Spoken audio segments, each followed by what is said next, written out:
Here we are at the end of another busy Saturday spring work day, and we're going to talk in this video about just spring crops, tulips, daffodils, and then some thoughts that happened in my hoop house. So I hope that you stick around and that you'll enjoy just kind of some real farmer talk, springtime thoughts, struggles with some of these plants and crops, and what I've learned this spring. Okay, so behind me are my tulips. I planted them in these raised beds this year, just because we have raised beds and they're easier to plant in my opinion.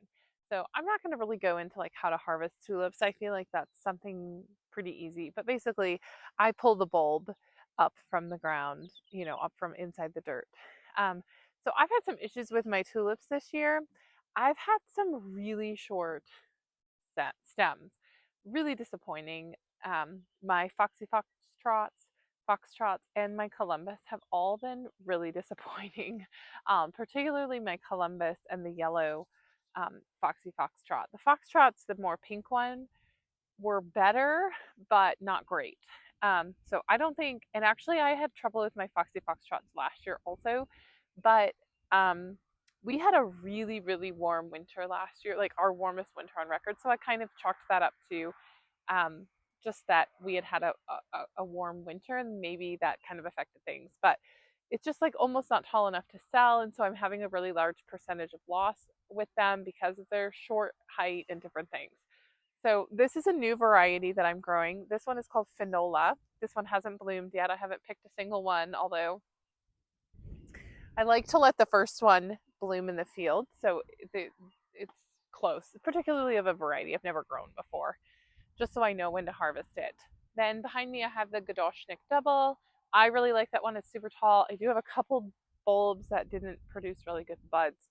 And then I have Snow Crystal, which I've never grown before, and one more I can't remember the name of that I've never grown before. So we'll see. But my thing with tulips is like, how profitable are these? So I do not think tulips are massively profitable. The bulbs are very expensive, like about 50 cents, especially when you bring in shipping and different things.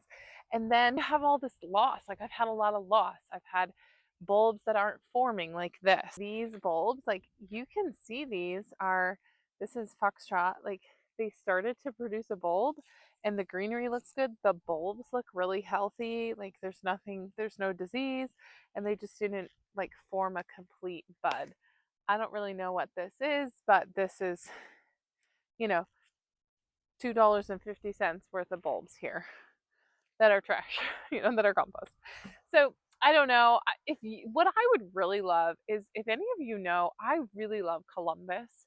I love the tulip. It is beautiful and incredible. It's just really short. If anybody knows of like a dark pink double that is like a Columbus lookalike that is just, 16 to 20 inches instead of 10 to 14, I would love to know your suggestions. So I'm trying to think. That's just kind of been my year with tulips. This is only my second year growing tulips because I didn't grow tulips for a long time because I could either spend $1,000 and invest into woodies, or I could have spent that $1,000 and spent it on tulip bulbs.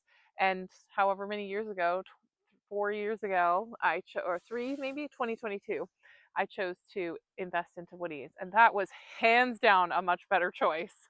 Because I don't go into debt and different things, and so I chose to invest into woodies, and that was definitely the right thing for me, as opposed to like starting tulips a year earlier. So the first year I had tulips was last year. So this is my second year. I don't grow lots of them. There's like 3,500 here. I have my order in for next year. I have about 4,000 for next year.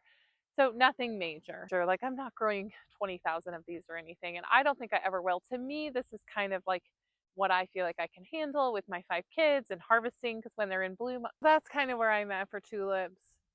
For me, they really fit a niche because they're one of the very few flowers that I can get to hit Mother's Day. It's Mother's Day next Sunday, in about like 9 days from now. So I'm actually going to be covering these because we have some cooler temps and I need these last three varieties to bloom. So sometimes we don't even hit Mother's Day with tulips. I know that's kind of crazy because in a lot of parts of the country, your tulips are long gone. And for me, this is like the one crop that I can bank on. that I can usually have for Mother's Day.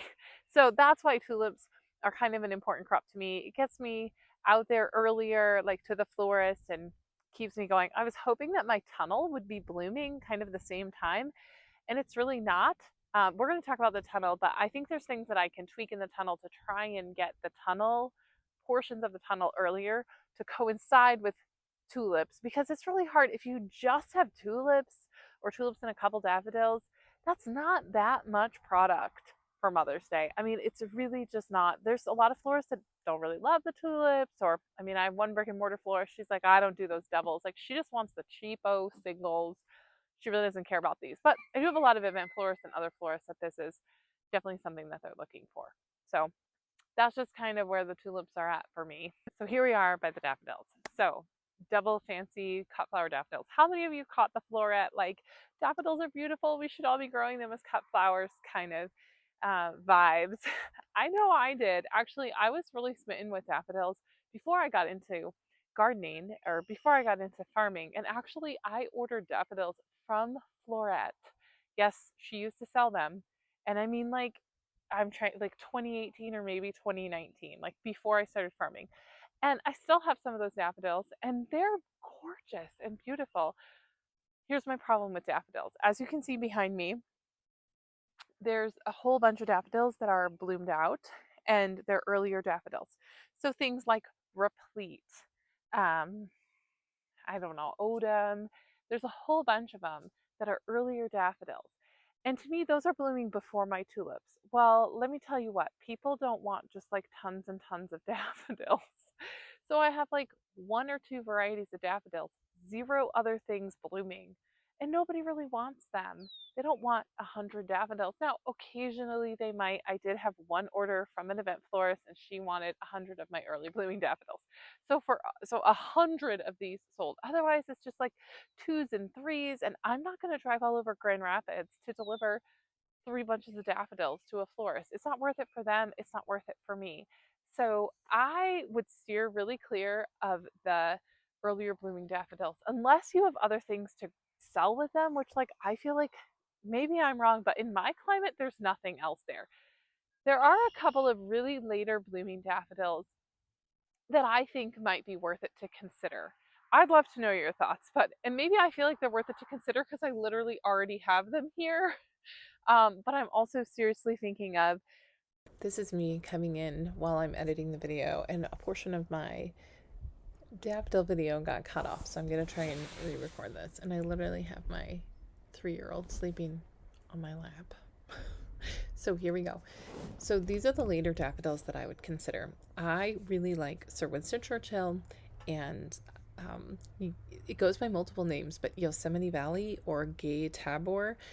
I tried to get more bulbs of it actually last year, and I wasn't able to. I have some on order this year from Ownings. We'll see if they actually get delivered. I feel like so many of my orders get canceled, but actually the Gay Tabor or the Yosemite Valley is my absolute favorite daffodil. It's huge. It blooms on really long stems. I mean, like sometimes upwards of 24-inch stems.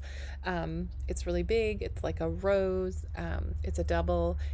It's really beautiful. And I've sold all of those this year, and they bloom later, like with my tulips. So I have other things to sell, or even like potentially with the ranunculus in my tunnel. The other daffodil that I would consider is Sir Winston Churchill. I love that daffodil. The problem is it can be really, really short. Actually, ironically, this year it's the longest I've ever had it. I mean, like 14 to 16 inches, which is crazy long in comparison to what it's been in the past. I think this must have just been a really ideal spring for it, because it's like 7 years old. So it can't be that in her 3rd year it gets taller, because it's old. It's old now. So anyway, those are the 2 daffodils. But really, of all the daffodils, I think the Yosemite Valleys or the Gay Tabors is the best daffodil.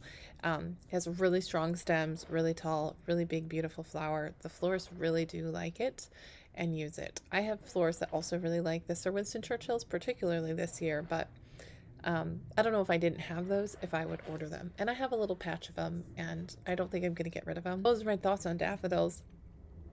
I'd love to hear your thoughts. Let me know in the comments. Now I'm going to talk about the tunnel. So this is my first year with the tunnel. I got the tunnel in August. of 2024, so I've never grown in a tunnel before ever. So it's a very new learning experience for me. I have some beds of ranunculus here. I have anemones in the back. Over here, I have some direct seeded stuff that I was kind of just put in the ground because I'm going to put eucalyptus there. And then I had some snapdragons, which were a learning experience. The campanula, which is out of this world.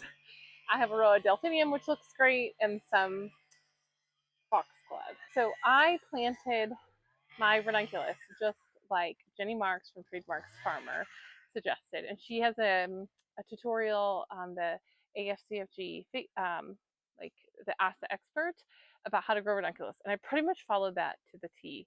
And it didn't work very well. My third attempt. And my kids just went on a walk and brought these to me. They went on a run with their daddy. And okay, I'm here in my tunnel again. Oh, I forgot my microphone clip, so I'm holding it. It's very flashy. So the tunnel didn't work out quite the way I was hoping to. So first of all, the timing of this is I planted ranunculus in I pre-sprouted them inside, and then I planted them in my tunnel in like the middle to end of December for this first succession here, which you can see in this first row is clearly ahead of the row next to it. And then the second succession I pre-sprouted inside as well, also pre-sprouting my anemones at the same time. And then we had a really cold snap in the middle of January, and I just held off to plant them out in the tunnels. I felt like they would do better inside. So I think they got planted like the very first week of February, early February, but they had been pre-sprouting inside. So clearly, I sold 17 or 16 stems today from this as my very first stems. Today is the Tuesday before Mother's Day. I just did a big delivery to a bunch of florists today. And so I had 17 ranunculus stems. I had requests for many more, but I wasn't able to fulfill anything. In the end, I just didn't end up, I just said I didn't have any ranunculus and the 16 stems. I just was able to surprise one of my florists with, which worked out great. I already have orders for next week for them and in the future. So hopefully I'll continue to have some ranunculus here into the spring. The other thing is, the tulips were kind of a disaster as well. And so what I'm planning to do for next year is there's a flower farmer who lives just up the road from me, and she pre-sprouted hers in the beginning of October and planted them in her hoop house in like mid-October, her ranunculus and her anemones. And she's had ranunculus for like 3 weeks and anemones since like the middle of March. So clearly that worked really well for her. And I've done some more research. I found an article by Jenny Love from Love and Fresh Flowers, and I was reading that article, and she plants them in the fall, like in October. She is a zone warmer than us, but so anyway, that's how she does it. So I have followed Jenny Mark's advice because she's a northern grower, and it just really didn't, the timing just really isn't great for me. If I could get them earlier, which clearly you can here, because the girl lives just up the road from me, 3 miles away, and she gets them earlier. So that's kind of my plan for next year, is to try and get them earlier and at least see what planting them in October does. And so I hope that'll work. So I will seek to report back. So this is definitely like, this is part of farming.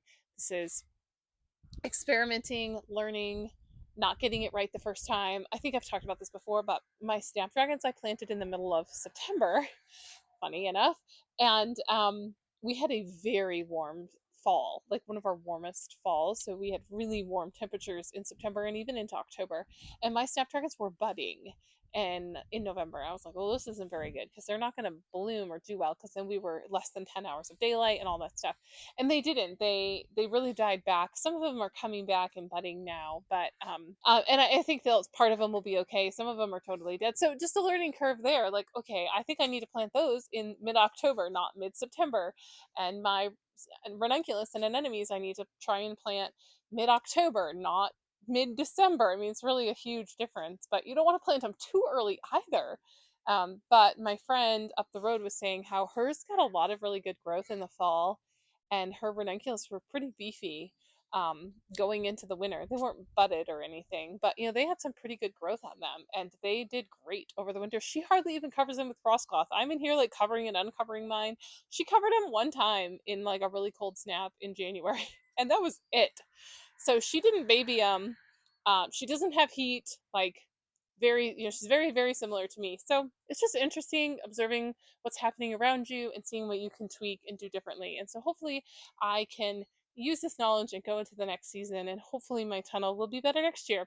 It's not a fail by any means, which I'm thankful for, but just not quite what I was expecting. So that's the beauty of flower farming in a lot of ways. You're always learning new things and checking different things out. So that's all I have for today. This is just kind of a spring recap, real farmer talk here. But if you enjoyed this video, I so appreciate the community that's really been forming around this YouTube channel and the Facebook group and my course. And I've just really appreciated all of you. Also encourage you to check out my Woody series that I did. I'll give you the first video here of the series on woodies. It really is essentially a free mini course on growing woodies on a cut flower farm, particularly if you're in the north. And so I think you'll enjoy that. So check that out there and let me know what you think. I've gotten a lot of great feedback on it, and share it if you found it helpful.